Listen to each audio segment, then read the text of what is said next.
ইমামতির জন্য ঢাকায় ডেকে এনে সিকিউরিটি গার্ডের চাকরির প্রস্তাব দেওয়া হয়েছে এমন অভিযোগ করেন এই ব্যক্তি। একটা জবের অফার দেখছিলাম, নামাজ পড়াইতে হবে আর মার্কেটে মানুষজন দেখাশোনা। এখানে আসার পরে সাথে বলার পরে বলছে ঠিক আছে, আপনার এখানে কোনো মস্তি কোনো সিস্টেম নাই, এখানে আসছে আপনারা সিকিউরিটি গার্ড করতে হবে। স্বপ্নের শহরে কোন এক ঝকঝকে মসজিদে ইমামতি করে চাকচিক্যের জীবন কাটানোর স্বপ্নে বিভোর ছিলেন মোহাম্মদ আসলাম।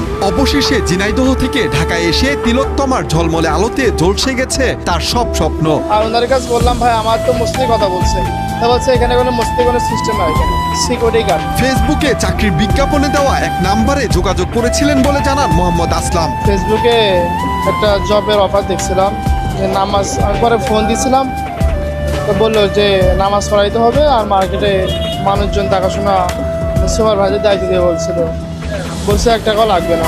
ইমামতির স্বপ্ন দেখিয়ে দারোয়ান হওয়ার প্রস্তাব দিলেও কোনো এক কারণে সেই চাকরিও দেওয়া হয়নি বলে জানান মোহাম্মদ আসলাম।